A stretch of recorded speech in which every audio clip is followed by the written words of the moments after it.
Hello friends, welcome to Manu Law Classes. मेरा नाम गौतम दीक्षित है. Today in this video we are going to look at the important news from the Hindu edition of 28 December 2022. आज के जो edition में we will start from the editorial because that is very important and I would like to highlight on the important issues. After that we will come on the front page to study about the COVID-19 along with what we are going to do in the editorial page. So यहाँ पे हम news लेते हैं और फटाफट हम editorial page पे चलते हैं. पहला न्यूज़ है वेरी इंपॉर्टेंट फ्रॉम द कोविड-19 thing, that is nasal vaccine to cost ₹800 in private centre. तो हैदराबाद बेस्ड भारत बायोटेक ने अब जो प्राइस लगाई है नेसल वैक्सीन का, जिसका नाम है इंकोवैक, ठीक है, जो हैदराबाद बेस्ड भारत बायोटेक ने डेवलप किया है यूनिवर्सिटी ऑफ वॉशिंगटन के साथ. तो इस वैक्सीन का जो कॉस्ट होगा वो प्राइवेट वैक्सीनेशन सेंटर्स में ₹800 का होगा और गवर्नमेंट फैसिलिटीज में ₹325 का होगा. And now it will be available from the 4th week of January and will be rolled out as a booster dose. ठीक है ना. हेट्रोलोगस तो है ये, मतलब कि अगर आपने कोविशील्ड लिया है या कोवैक्सीन लिया है तो आप इसका यूज कर सकते हैं. Okay, it is for that's why it is called as booster dose, heterologous booster dose. इसका मतलब ये हुआ. And then it is for those aged 18 and above, and it is the world's first intranasal vaccine against the novel coronavirus. Okay, so now if you will just see that the Union government has financed its development and clinical trials through the COVID Suraksha program of COVID Suraksha program जो है ये programme था government of India का for the indigenous development of vaccine in partnership with department of biotechnology. उसके बाद ये booster shots लगवाने के लिए आपको कोविन वेबसाइट या पोर्टल पे आपको रजिस्टर करना पड़ेगा. सेकंड अबाउट द कोविड-19 is that states test COVID units to review preparedness. तो यहाँ पे the exercise has check the availability of hospital beds, oxygen, ventilator support, okay, following a directive from the centre. उसके बाद India has reported fewer than 200 कोविड-19 cases on Tuesday. अब ये important है कि कोविड केसेस बहुत कम बढ़ रहे हैं पर बढ़ रहे हैं. हमने कल पढ़ा था कि आगरा में एक एडल्ट जो चाइना से जस्ट आया था, he was tested positive. Okay, now यहाँ पे जो ग्लोबल सर्ज है अब ये चाइना से निकला हुआ है. यहाँ पे ओमिक्रॉन वेरिएंट ही है which is a variant of concern. सबसे पहले इसको ग्वांगटिंग प्रोविंस साउथ अफ्रीका में डिटेक्ट किया गया था. ओके, सो यहाँ से अब ये है कि चाइना में जो है ये ऑरिजिनेट हुआ है ये wave. And now if you will just see that इसको ध्यान में रखते हुए ये जो स्टेट लेवल प्रिपेयर्डनेस है ये तो चल ही रहा है. साथ साथ में there will be 2% random test. जितने भी इंटरनेशनल पैसेंजर्स जो हैं वो जो आएंगे इंडिया में उसमें से 2% का रैंडम RT-PCR टेस्ट होगा. ठीक है.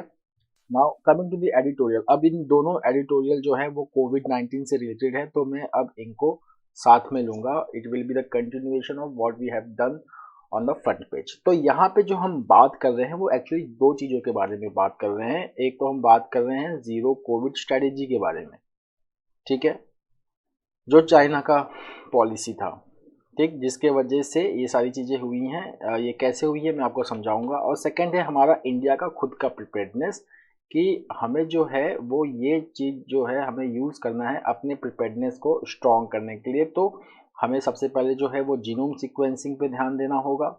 ठीक है, जीनोम सीक्वेंसिंग इज इम्पोर्टेंट. ये आइडेंटिफाई करना ज़रूरी है कि that how the variant is mutating and how the transmissibility of any virus, Covid virus is increasing. Okay, उसके पीछे जीरो कोविड स्ट्रेटेजी कैसे रिस्पॉन्सिबल है वो भी हम यहाँ पे डिस्कस करेंगे. तो यहाँ पे एक बात जो हो रही है वो ये हो रही है कि भाई genome sequencing is going to be very important to determine the various types of variants which are emerging. Okay, और तो जो म्यूटेशंस हैं वो म्यूटेशंस इस तरीके से हैं कि which can increase the transmissibility of the disease.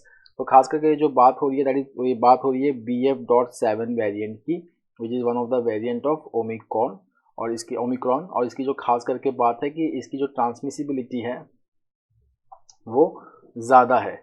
ठीक है. उसके बाद अगर हम इंडिया में देखें तो यहाँ पे बात ये हो रही है कि इंडिया को जीनोम सीक्वेंसिंग पे बहुत ज़्यादा ध्यान देना पड़ेगा इस वक्त. सो यहाँ पे if you will just see zero Covid strategy के बारे में अब बात करते हैं. अब जीरो कोविड स्ट्रेटेजी क्या है? ठीक है, जीरो कोविड स्ट्रेटेजी जो है वो चाइना का एक पॉलिसी है स्ट्रिंजेंट कंडीशंस हैं यहाँ पे, ठीक है। जैसे कहीं पे भी का कोविड केसेस आया तो उस एरिया के ऊपर स्ट्रिंजेंट कंडीशंस लग जाएंगे तब तक जब तक कि वहाँ पे केसेस जीरो ना हो जाए, ठीक है। अब ये स्ट्रैटेजी जो है, ठीक है ना, अब ये जब तक ये स्ट्रैटेजी चल रहा है तब तक तो ठीक है, केसेस कंट्रोल में है। बट जीरो कोविड स्ट्रैटेजी में जहाँ पे फोकस बहुत ज़्यादा इस चीज़ पे दिया जा रहा था कि लॉकडाउन्स पे बहुत ज़्यादा फोकस था, ठीक है। Finding and tracing the infected people, that was also in the focus, but the same thing was not backed by immunization, ठीक है। अगर इम्यूनाइजेशन जो था वहाँ पे इम्यूनाइजेशन रेट जो है उसके ऊपर बहुत ज़्यादा फोकस नहीं था, तो एक जो इम्यूनिटी की बात होती है वो डेवलप नहीं हो पाया लोगों में, ठीक। इसका मतलब ये है कि किसी केस में किसी एरिया में दो लोगों को हुआ डिजीज़, आपने ज़ीरो कोविड स्ट्रैटेजी लगाया और ये दोनों केसेस से दो केसेस से ज़ीरो पे आ गया। But now what is happening? The remaining people who are there, if they have not been immunized, then they are susceptible to attack to get infected by this COVID again. तो China में जो recent surge हुआ है उसका कारण इस तरीके से हुआ है, इसकी वजह से वहाँ पर जो केसेस हैं वो बहुत ज़्यादा ऊपर जा रही हैं। साथ साथ में चाइना ये एक ज़रूरी हो जाएगा अब कि चाइना जो है वो जितने भी डेटा डेवलप कर रही है या जितना भी डेटा कलेक्ट कर रही है related to the new variants of कोविड-19 उसको वर्ल्ड हेल्थ ऑर्गेनाइजेशन के साथ साझा करेगी ताकि उसकी डिटेल स्टडी हो सके और जो बाकी कंट्रीज जहाँ पे फैल सकता है वो अप्रोप्रिएट स्टेप्स जो हैं वो ले सके अपने कंट्री में। ओके, अब हम इंडिया की बात करते हैं। नाउ अगर हम इंडिया की बात करें तो यहाँ पे इंडिया में एक अंडरस्टैंडिंग है, ये कहा जा रहा है कि इंडिया में जो हाइब्रिड इम्यूनिटी बहुत ज़्यादा है, ठीक है। हाइब्रिड इम्यूनिटी बहुत ज़्यादा है तो हमें टेंशन लेने की ज़रूरत नहीं है, ठीक है। ये एक कॉमन थिंकिंग चल रही है। अब ये हाइब्रिड इम्यूनिटी क्या होता है? हाइब्रिड इम्यूनिटी का मतलब suppose there is a person who has got कोविड-19 शॉट, वैक्सीन ले चुका है वो और उसके बाद उसको फिर से कोविड हो गया, फाइन। तो उसको एक इम्यूनिटी मिली वैक्सीन की वजह से, एक इम्यूनिटी मिली डिजीज़ की वजह से, इसको कहते हैं हाइब्रिड इम्यूनिटी, ठीक है, फाइन। बट यहाँ पे द ऑथर इज सेइंग कि then also there is a little challenge in India and that's why government is justified to take steps which focuses on expanding the booster coverage, strengthening the surveillance and reorienting the health system for pandemic preparedness. ऐसा क्यों है? Because nearly 8% of adults have missed the second dose of the vaccine. Okay, then India must also ensure that 2 to 3 million young adults added each month to the cohort of adults they are vaccinated. Then 73% of adults are yet to receive the booster dose, 60% of the elderly remaining to be covered. Fine. So these are some of the things which are still a challenge for India. Okay. The next is how the this present system can lead to something good in the future.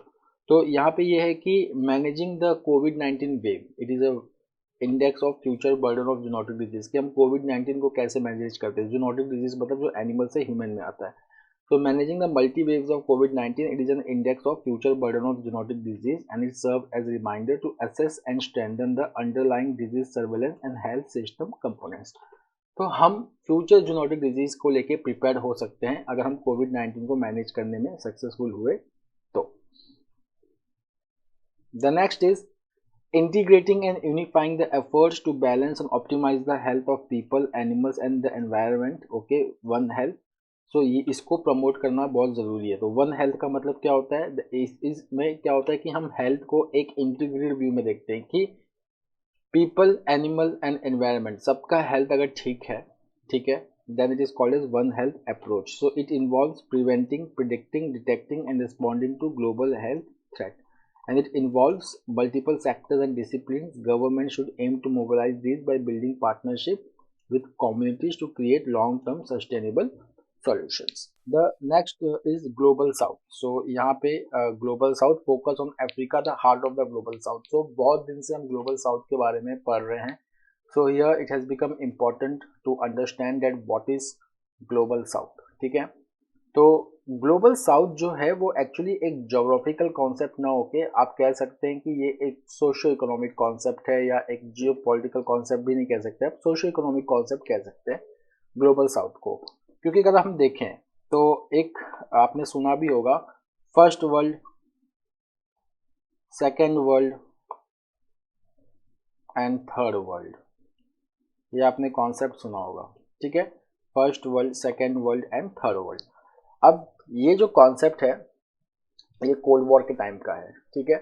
तो अगर आप इसको ध्यान से देखेंगे तो first world, second world, third world में क्या आएगा, तो फर्स्ट मतलब क्या हो गया, वो कंट्रीज जो कोल्ड वॉर के टाइम यूएसए के साथ अलाइन थी। सेकेंड वर्ल्ड वो हो जाएगा दूसरी दुनिया, वो कंट्रीज जो कोल्ड वॉर के टाइम यूएसएसआर से अलाइन थी। अब 1945 के बाद, वर्ल्ड वॉर 2 के बाद बहुत सारी ऐसे कंट्रीज थी जो डीकोलोनाइज्ड, जैसे इंडिया उसमें एक थी, चाइना भी थी। They had gained India independence recently, so they did not join any military bloc, okay, and they were called as third world, ठीक। तो थर्ड वर्ल्ड कंट्रीज में जो कॉमन है वो ये है, that is decolonisation, okay. Decolonisation means they were farmer colonies and they gained independence after World War II and they were not associated with USA और USSR। जैसे इंडिया की आप बात कर सकते हो, तो इंडिया ने एक पॉलिसी भी तब उस वक्त फॉरवर्ड की थी, that is non aligned movement की। नॉन अलाइंड मूवमेंट का मतलब कि that countries of non aligned movement they will not align with either USA और यूएसएसआर। तो ये first world, second world, third world concept है। नाउ कमिंग टू 2022, तो हम अगर बात करें तो 1991 के बाद अगर आप देखेंगे तो एक वर्ल्ड में ग्लोबल शिफ्ट हुआ, बहुत कुछ चेंज हुआ, specially after the disintegration of USSR. तो 1991 में यूएसएसआर इट डिसइंटीग्रेटेड, ठीक है। तो अब फर्स्ट वर्ल्ड, सेकंड वर्ल्ड का कोई कॉन्सेप्ट रहा ही नहीं। उस वक्त पूरी हेजोमोनी किसकी चली, यूएसए की चली, ठीक है। तो many countries they started aligning with USA which remained the only global power, fine. अब इसके साथ साथ एक और चीज पैरेलल में चल रही है। अब आप यूनाइटेड नेशंस में आ जाइए। अब यूनाइटेड नेशन सिस्टम जो है वो 1945 में एस्टेब्लिश हुआ था, ठीक है। अब हम चल रहे हैं 2022 में। तो अब आप देखेंगे कि 1945 के टाइम बहुत सारे इंस्टीट्यूशंस थे, ठीक है ना, लाइक वर्ल्ड बैंक, IMF, ठीक है, यूनाइटेड नेशन सिस्टम इटसेल्फ। तो अगर आप देखेंगे पूरा ये जो वर्ल्ड इंस्टीट्यूशंस, ग्लोबल इंस्टीट्यूशन का जो स्ट्रक्चर है, it was somewhere based on the ideologies of global north, ठीक है ना। अब ग्लोबल नॉर्थ का मतलब क्या हो जाएगा, ग्लोबल नॉर्थ के मतलब वो कंट्रीज जिसको आप डेवलप्ड कंट्रीज कह सकते हैं, ठीक है।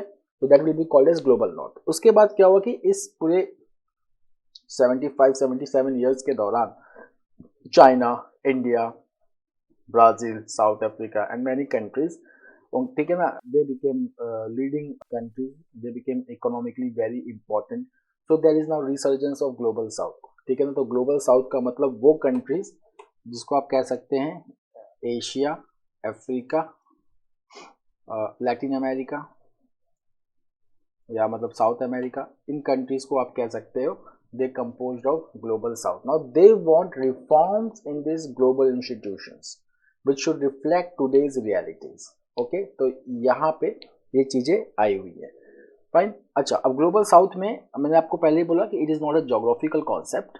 सो यहाँ पे अगर आप देखेंगे तो ऑस्ट्रेलिया और न्यूजीलैंड, ये दो कंट्रीज ऐसे हैं सदर्न हेमिस्फीयर के जो ग्लोबल नॉर्थ में माने जाते हैं, they are not in global south. या जापान भी आप ले सकते हैं इसके अंदर, साउथ कोरिया भी ले सकते हैं आप इसके अंदर, that they are not the countries belonging to global south but they are the one who are belonging to global north, fine.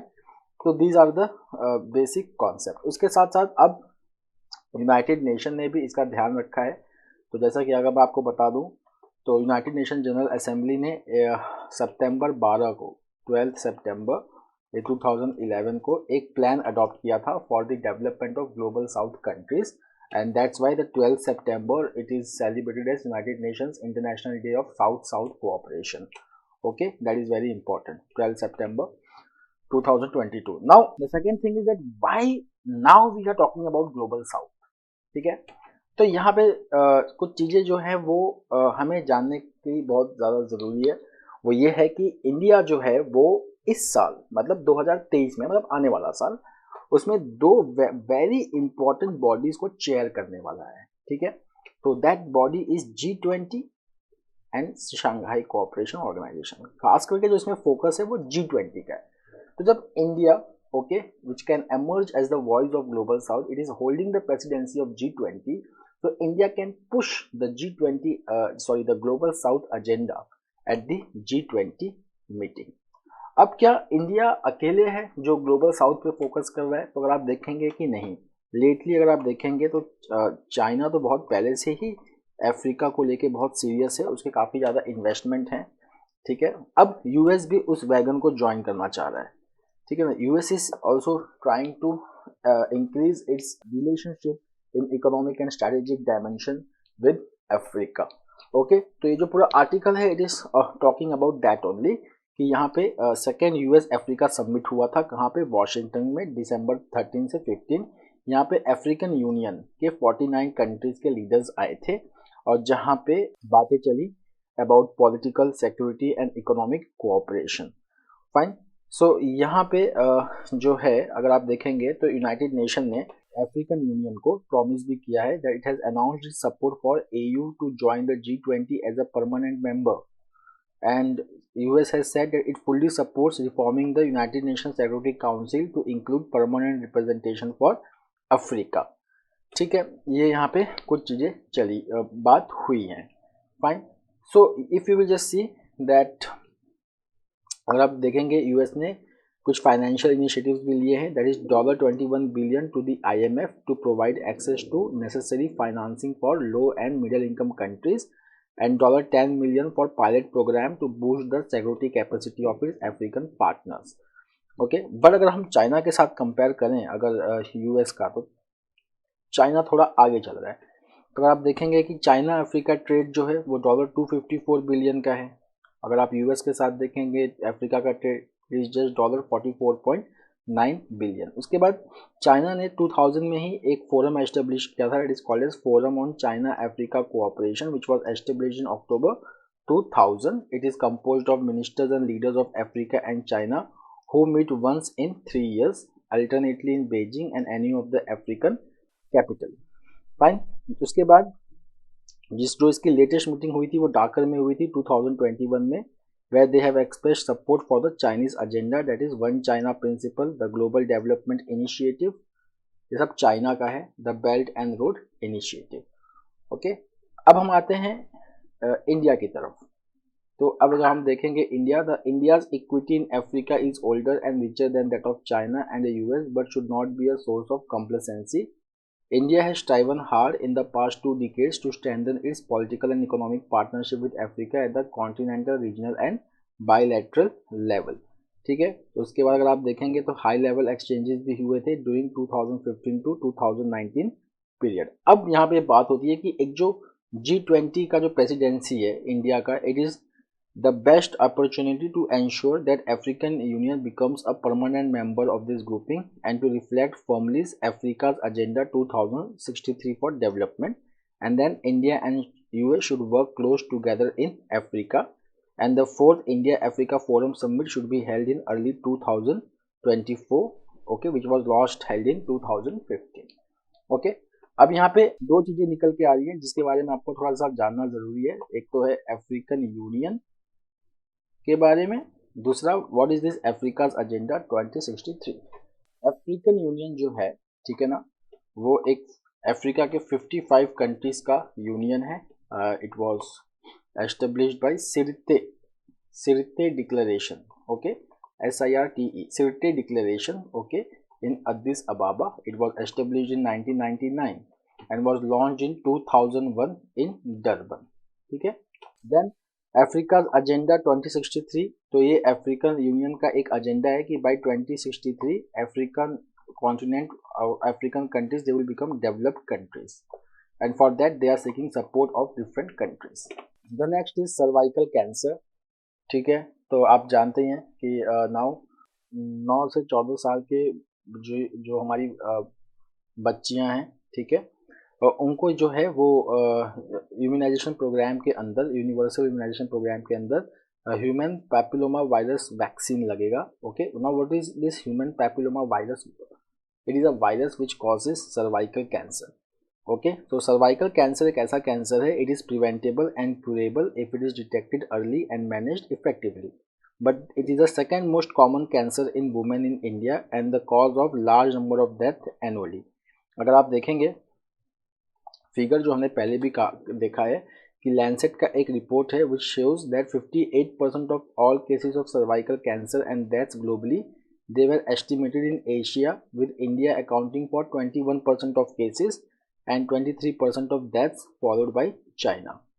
ठीक है, तो यहाँ पे जो है अभी जो it has become the part that vaccine has become the part of universal immunisation programme. Fine, अब यहाँ पे जो है कि जो ये वैक्सीन लगेगा वो फोकस करेगा स्कूल गोइंग गर्ल्स पे।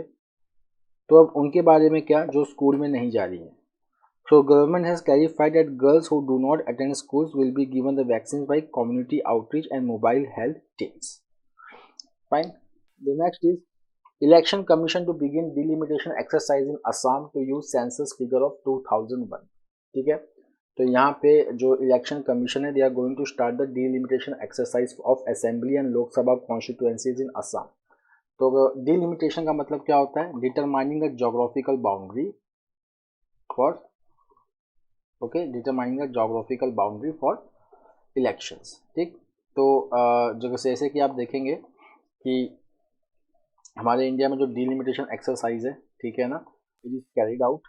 फाइन, नाउ ये जो डिलिमिटेशन एक्सरसाइज होता है, डिलिमिटेशन कमीशन के जो ऑर्डर होते हैं वो प्रेजेंट होते हैं पार्लियामेंट में पर उनको चैलेंज नहीं किया जा सकता। ठीक है, and they ensure that the constituencies they represent more or less रफली equal population. Okay, that is the purpose of the delimitation exercise. Now जो डिलिमिटेशन एक्सरसाइज है जो असम में अब होने जा रहा है, okay, it will be based on 2001 census and it will be carried out under section 8A of the representation of people act 1950। अगर आप आर्टिकल 170 देखेंगे कॉन्स्टिट्यूशन का, तो यहाँ पे based on that census figure of 2001 shall be used for adjustment of parliamentary and assembly constituencies in the states and also reservation of seats for SC and ST will be provided as per article 330 and 332 of the constitution of India. Okay, the next is Assam में जो last delimitation था वो it was based on the census figure of 1971 by the then delimitation commission in 1976। Now the delimitation process in the 4 north eastern states of Assam, Nagaland, Manipur and Arunachal Pradesh was deferred in 2008 due to security issues. The next is one liner Pakistani film starring Fawad Khan to release in India. ठीक है, बस नाम देख लीजिए, legend of Maula Jatt. Second is parliamentary panel pulls up government for failure to create tourism council। तो यहाँ पे जो नेशनल टूरिज्म पॉलिसी तो हो चुका है, fine, but now the parliamentary standing committee on transport tourism and culture has suggested fast tracking the creation of national tourism council on the lines of GST council to make recommendations to state and union government. The next one-liners, Taiwan extends mandatory military service to 1 year, citing threats from China। तो Tsai Ing-wen, okay, so वो वहाँ की you can say president है Taiwan की। Now she has extended the mandatory military service from 4 months to 1 year in Taiwan.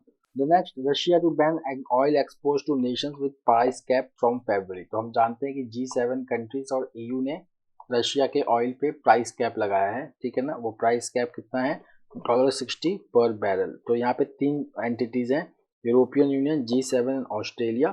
तो यहाँ पे December 5 से ये फोर्स में आ गया है।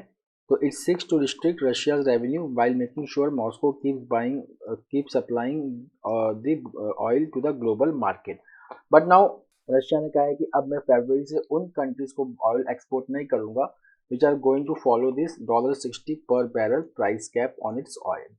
Okay, now the next, Australian all-rounder Ashley Gardner has overtaken West Indies skipper Hayley Matthews, then India's Deepti Sharma and New Zealand captain Sophie Devon to attain career best #1 spot in latest ICC Women's T20 player rankings for all-rounders released on Tuesday। Okay, एक liner में बस ये आप कर लीजिए।